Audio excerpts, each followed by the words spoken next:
పర్యంతం కృత రాశేర్వర్ష సహస్రావసానే అని చెప్తారు.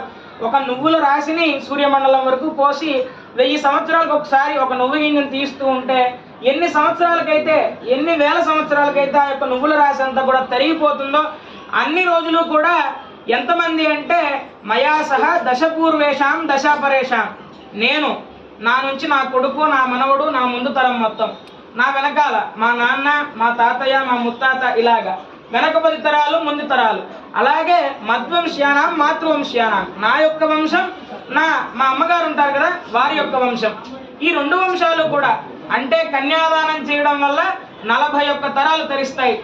ఎన్ని రోజులు? 1 సంవత్సరం 2 సంవత్సరాలు కాదు, కొన్ని కోట్ల సంవత్సరాల వరకు పితరులంతా కూడా బ్రహ్మలోకంలో ఉంటారు. అంత గొప్పదైనటువంటి కన్యాదానం.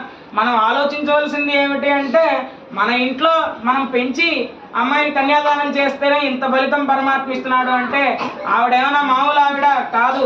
ఆవిడ సమస్త జననీం వందే చైతన్య స్తన్యదాయిని, మీ సృష్టికి అంతటికి కూడా అమ్మ ఆవిడ. ఆవిడ్ని స్వామికి ఇచ్చి కన్యాదానం చేస్తున్నాం అంటే మన పూర్వజన్మ సుకృతం. ఎంత చేసుకుని ఉంటే ఇంత పవిత్రమైన రోజు అమ్మవారిని కన్యాదానం చేసుకుంటున్నాము.